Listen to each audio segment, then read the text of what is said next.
তারপর না happy birthday to you বড়ি দিদি এরম বলবে। হ্যাঁ বলো হ্যাপি বার্থডে বড়ি, many many happy Returns of the day. Returns net happy birthday বলতে হবে।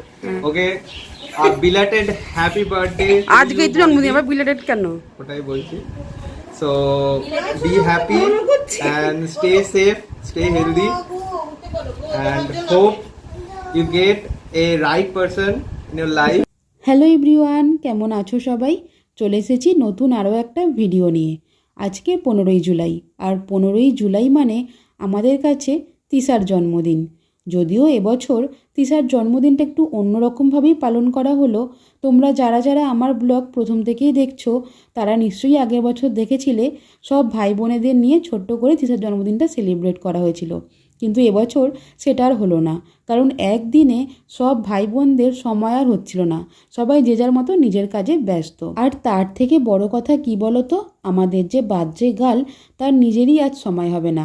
সে আজ বিকালে চলে যাবে তার বান্ধবীর বাড়ি, আজকে রাতটা সেখানে থাকবে, কালকে বিকালে আবার বাড়ি ফিরবে। আর বড় মা মানে তিশার মা যেহেতু স্কুলে যায় সকালে, তাই আজকে আর তিশার জন্য স্পেশাল করে কিছু রান্না করতে পারিনি, পরে একদিন করে দেবে। আর এটা শোনার পর ছোট্ট ঠাকুমা বললো তাহলে আজকে তোদের দুজনের আমাদের বাড়িতে নিমন্ত্রণ। তোদের দুজনের বলতে আমার আর তিশার কথা বলছি।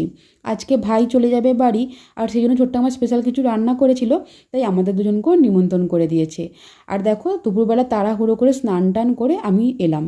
আগে থেকেই তিশারা চলে এসেছিলো, আমারই একটু দেরি হয়ে গেছে আজকে।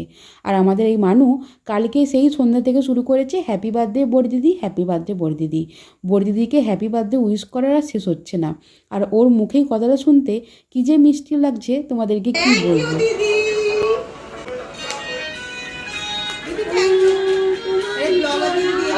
আর এই একটা ছোট্ট গিফট আমার তরফ থেকে ছিল তিশার জন্য।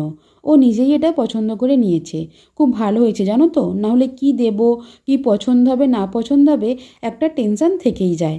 আর পাশের জনকে দেখতে পাচ্ছ তো, ও রিলস করার আর শেষ নেই। সিচুয়েশান যাই হোক ওকে রিলস ঠিক করতে হবে। চলো এখন সবাই আমরা খেতে বসে পড়বো। সবার আগে তিশাকে বসিয়ে দেওয়া হয়েছে, এখনই ও কেকটা কেটে ফেলবে। কারণ তোমাদেরকে বললাম সন্ধেবেলা যেহেতু আর থাকবে না, সন্ধেবেলা থাকলে আবার একটু বেশ সেলিব্রেট করা হতো, সবাই মিলে মজা হতো, কিন্তু সেটার তো আর উপায় নেই। যাই হোক চলো তোমাদেরকে এখন দেখিয়ে দিই ছোট্ট ঠাকুমা আজকে কী কী রান্না করেছে। প্রথমেই ছিল মিক্সড ফ্রায়েড রাইস, তার সাথে ছিল পোস্ত দিয়ে আলু ভাজা, আর ছিল কাশ্মীরি আলুর দম, পনিরের একটা তরকারি, আর ছিল ফুলকপির তরকারি, আর তার সাথে ছিল কেক। এই হচ্ছে তিশার বার্থডে মেনু বলতে পারো, বা ভাই চলে যাওয়ার জন্য আজকের মেনুও বলতে পারো। যাই হোক কেক কাটার আগে তখন ফটোশ্যুট করতে হবে, বার্থডে বলে কথা, ফটো তো তুলতেই হবে তাই না। আর এখানে ভাই কি বলছিল নাকি ওকে রাগাচ্ছিল, আমার এখন ঠিক মনে পড়ছে না। আর সেই কথাগুলোতে নিয়ে সবাই দেখো আমরা এখানে হা হা করে হাসছিলাম। জানো তো তিশা ওর জন্মদিন নিয়ে প্রতিবারই খুব এক্সাইটেড থাকে। প্রত্যেক বছরই জন্মদিন আসার আগে থেকে সবার কাছে বলতে থাকে 15ই জুলাই আসছে, আমার জন্মদিন আসছে। এবছরও খুব এক্সাইটেড ছিল, ওর খুব ইচ্ছা ছিল ওর জন্মদিনের দিন একটা লাল কালারের জামা পরবে। বেশ কয়েকদিন ধরেই আমাকে বলছিল চল একদিন ডোমজুড়ে যাব, কিন্তু শেষমেশ আমার সাথে আর যাওয়া হয়নি, ও ওর বন্ধুর সাথে চলে গিয়েছিল। আর বাজার কলকাতা থেকে এই লাল কালারের কুর্তিটাও কিনেছিল।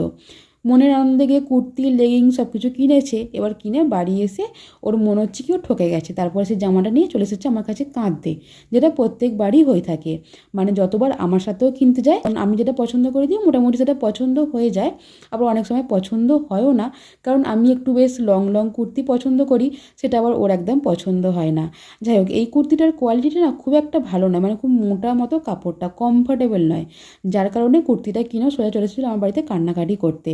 আর এসবগুলো দেখলে আমার মাথাটা একটু গরম হয়ে যায়, আমি ওকে বকি যে তুই এসবগুলো কিনতে পারিস না, সবসময় উল্টোপাল্টা জিনিস কিনবে, তাও একা কিনতে ছাড়বে না। যাই হোক চলো তিশা এখন ওর জন্মদিনের কেকটা কেটে নিক। Happy birthday to you, happy birthday dear বড়ি, হ্যাপি বার্থডে টু ইউ। একটা হাততালি হোক, let's a big applause, give a big applause guys. এই যে ছোট্ট মাগায় খা, অনেক কষ্ট করে গরমে রান্না করেছে, ঘাম জড়িয়ে। বড়ি ফোন এসে গেছে।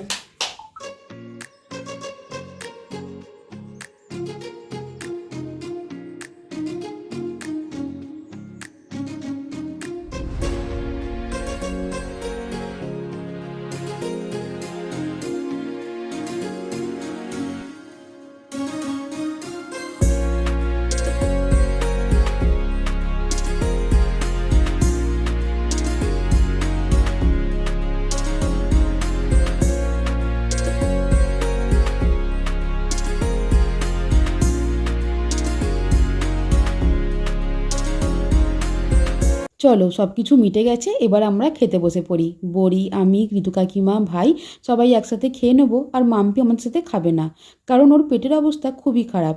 আর এই এত কিছু খাবার ছেড়ে ও আজকে কী কী দিয়ে ভাত খেয়েছে তোমরা সেটা ওর মুখ থেকেই শুনে নাও। বলো। আমি আজ কুমড়ো ভাতে, পটল ভাতে, কচু ভাতে, পেঁপে ভাতে দিয়ে ভাত খেয়েছি ফ্যান দিয়ে।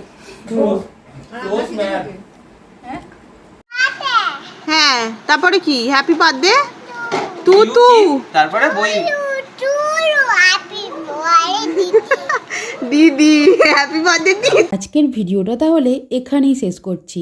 তোমরা যারা যারা ভিডিওটা দেখলে আশা করছি তোমাদের ভালো লেগেছে।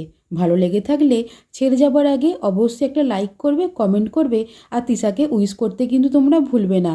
আর যদি নতুন হও আমার চ্যানেলটা সাবস্ক্রাইব করে দিয়ে পাশে থাকবে। দেখা হবে নতুন কোনো দিন নতুন কোনো ভিডিওর সাথে। ততক্ষণ তোমরা খুব ভালো থেকো, সুস্থ থেকো, সাবধানে থেকো, পজিটিভ থেকো আর সবাইকে ভালো রেখো।